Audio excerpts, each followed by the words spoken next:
அம்மா உணவகத்தால் யாரும் பயன்பெறவில்லை, அதனால் மூடுகிறோம் என அறிக்கை விட்டுப்பார் என விடியா திமுக அரசிற்கு முன்னாள் அமைச்சரும் மாநிலங்களவை உறுப்பினருமான சி.வி. சண்முகம் குற்றம் சாட்டினார்.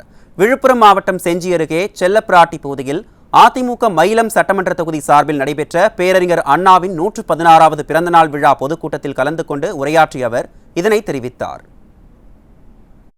அம்மா கொண்டு வந்த அத்தனை திட்டங்களும் இன்று நிறுத்தப்பட்டிருக்கிறது. தாலிக்கு தங்கம் இல்லை, ஆடு மாடு கோழி இல்லை.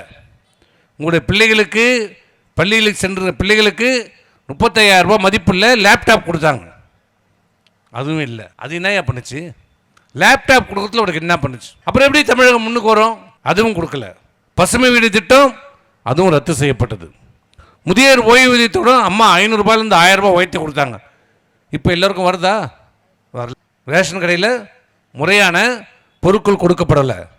எங்கே போகுது இந்த நிதியெல்லாம்? நிர்வாகம் என்ன செய்து கொண்டிருக்கிறது? இந்த ஆட்சி என்ன செய்து கொண்டிருக்கிறது? ஸ்டாலின் அவர்கள் என்ன செய்து கொண்டிருக்கிறார்? தாம் புள்ளைய துணை முதலமைச்சர் ஆகிறதுக்கு வேலை பார்த்துட்டு இருக்கிறார். இதை தவிர அவருக்கு வேற எந்த சிந்தனையும் இல்லை, வேற எந்த கவலையும் இல்லை. எங்க பார்த்தாலும் சட்டம் ஒழுங்கு சீரழிந்திருக்கிறது. எங்க பார்த்தாலும் இந்த ஆட்சியில் ஸ்டாலின் அவர்கள் ஆட்சியில் செய்திருக்கிற ஒரே சாதனை கஞ்சா, சாராயம், போதை மருந்து. சொல்ல பார்ப்போம். அம்மா உணவகத்தினால் கோடிக்கணக்கான மக்கள், ஏழை எளிய மக்கள், அன்றாட கூலிக்கு செல்கின்ற மக்கள், வேலைக்கு செல்கிற நடுத்தர மக்கள் உணவை, நல்ல தரமான உணவை மலிவான விலையிலே கொடுத்து அந்த மக்களை காப்பாற்றிய தலைவர், புரட்சி தலைவர் அம்மா.